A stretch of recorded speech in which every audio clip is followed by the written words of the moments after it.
সকালে জল খাবার খেয়ে ফ্রেশ হয়ে বেরিয়ে গেলাম ভাইজ্যাগের উদ্দেশ্যে। এবারে 2 দিন ওখানেই থাকবো। তো আবার সেই রাস্তাগুলো দিয়ে যাচ্ছি, ফেরার পথেও সেম রাস্তা। তো খুব মিস করবো আরাকু। বাই বাই আরাকু, খুব সুন্দর লাগলো। আর দেখো পৌঁছে গেছি। একটুখানি খাওয়া দাওয়া করে মেয়ে চলে গেছে একদম বিচের ধারে ওর বাবাকে নিয়ে। তো এই খেলা হচ্ছে, পুরো বালি নিয়ে খেলা চলছে। আর আমি তখন হোটেল রুমে ছিলাম। আর সমুদ্রটা দেখছি কি সুন্দর লাগছে। এটা তখন বাজছিল প্রায় 3:30 দুপুরবেলা। আর সেই দিনকে ছিল পূর্ণিমা, রাখি পূর্ণিমার দিন ছিল, পূর্ণিমার দিনই ছিল। তো আমরা রাত্রেবেলায় বিয়ে বাড়ি ছিল একটা, বিয়ে বাড়ি করে এসে রাত 11:30টায় আমরা আবার বিচের ধারে, কিন্তু হোটেলের যে ক্যাম্পাস তার মধ্যেই ছিলাম। দেখতেই পাচ্ছি এখানে বেড়া দেওয়া আছে। আজকে হাই টাইড, মানে পূর্ণিমার সময় ভীষণ বড় বড় ঢেউ ওঠে। তো গার্ডও আমাদেরকে বারণ করে দিয়েছে যে বাইরে না যেতে, বাইরের গেটটা তালা বন্ধ অবশ্যই। তো বাইরে তো যাওয়া হবে না। তো সকাল হয়ে গেছে, তখন বাজছে ভোর 5:30। কি সুন্দর লাগছে দেখতে, চারধারটা অসম্ভব সুন্দর। এই যে সমুদ্র, আর আমাদের হোটেল থেকে আমি দেখছি ওরা তো বাবা মেয়ে ঘুমোচ্ছে। আমি এই লোক সামলাতে না পেরে একাই চলে এসেছিলাম। একটা টেরিস ছিল বড় মতো, তো ওখান থেকেই দেখছিলাম। তো সকালটা এত সুন্দর লাগছিল দেখতে, এখান থেকে তো উঠতেই মন যাচ্ছিল না। ভীষণ ভীষণ এনজয় করেছি, আমি একাই এনজয় করেছি বলতে পারো। আর ঢেউগুলো অনেক বড় বড় উঠছে। মানে সকালটা যে এরকম সুন্দর হবে ভাবতে পারিনি। ওর বাবাকে ওঠাবো কি, ঘুমাচ্ছে বলে এলাম যে আমি যাচ্ছি, বললো যাও, কিন্তু নিজে আর এলো না, ঠকেছিল, ঘুমিয়ে গেছে। তা আমি অনেকক্ষণ সময় এখানে কাটিয়েছি একা একা। 5:30 কে বলবে, এত আলো, এত সুন্দর প্রাকৃতিক দৃশ্য, আর শুধু পাখির আওয়াজ আর সমুদ্রের আওয়াজ। রাত্রের সমুদ্রের আওয়াজটাতে তো ভয় লাগছিল অন্ধকারের মধ্যে, কিন্তু এখন খুব সুন্দর লাগছে দেখতে সমুদ্রের গর্জন, শুনতেও ভালো লাগছে। দেখো আস্তে আস্তে আরো সকাল হয়ে আসছে। এখান থেকে তো আমার যেতে ইচ্ছে করছিল না রুমের মধ্যে, কিন্তু গিয়ে রেডিও তো হতে হবে, আবার ঘুরতে বেরোবো।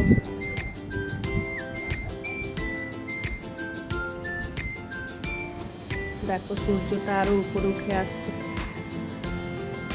1.5-2 ঘন্টা তো আমি মনে হচ্ছে একাই কাটিয়ে দিলাম এখানে থেকে। ভীষণ সুন্দর লাগছিল, ছেড়ে যেতে ইচ্ছে করছিল না। আর ও মিস করছিলাম মেয়েকে, ওর বাবাকে মিস করছিলাম, কিন্তু ওদেরকে ওঠাবো কি, ওরা উঠতেই চাইছে না যে গিয়ে ওঠাবো। তো ঠিক আছে, আজকে আমি উপভোগ করি, কালকে যদি সকালে ওঠে তো আসবে। দেখো সূর্যটা উঠে গেছে, অনেকটা সময় হয়ে গেছে। 5:30 থেকে আমি এখানে দাঁড়িয়েছিলাম একাই। তো এই হোটেলের চারপাশটা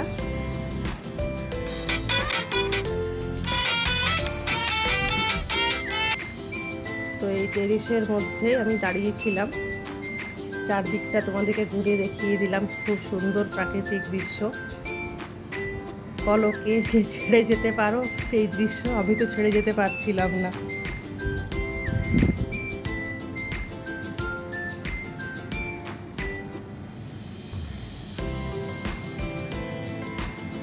কিন্তু যেতে তো হবে, ওদের কোথাতে আমি জলখাবার খেতে হবে, নিজে থেকে ফ্রেশ হতে হবে, আবার বেরোতে হবে। এখন মানে পুরো ঘোরাঘোরারই পালা চলবে। তো এইখানে অনেকক্ষণ সময় কাটানোর পর আমি গেছিলাম রুমে। হাই টাইডের জন্য, পূর্ণিমার জন্য এত বড় বড় ঢেউ উঠছে, দেখতে অসাধারণ লাগছে, অসাধারণ। চোখেই ফেরাতে পারছি না সমুদ্র থেকে। আর হোটেলটা এত সুন্দর জায়গা নেওয়া হয়েছে ওদের, এটা পার্সোনাল, মানে নিজেদের বিচ। তো আরও ভালো লেগেছে আমার এই জন্য।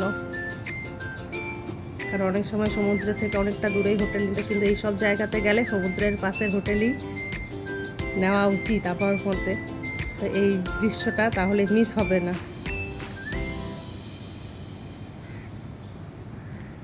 পাশে এখানে সুইমিং পুলও আছে।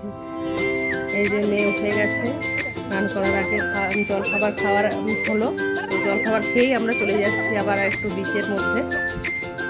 তো ও তো দেখেনি সকালবেলায়, ঘুম থেকে উঠে ফ্রেশ হয়ে আমরা তিনজনেই চললাম এবারে। এতক্ষণ তো আমি একা ছিলাম, এবারে ওরা যাচ্ছে আমার সঙ্গে।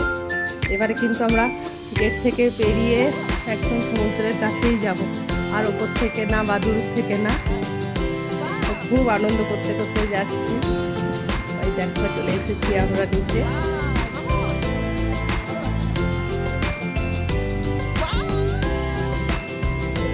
মেয়েগুলো খুব বড় বড় আসছে, আর মেয়ে তো খুব মজা পাচ্ছে।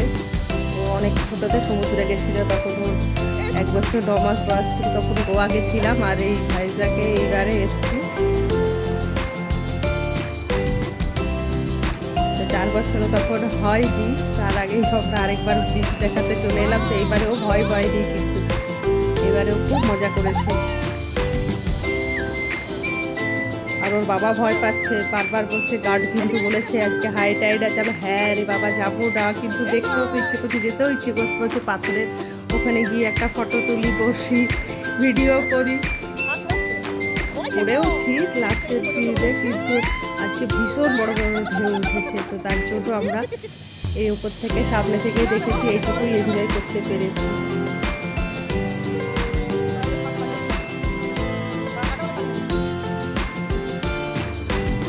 তো কেমন লাগলো ভিডিওটা জানিও অবশ্যই। Thank you, bye by.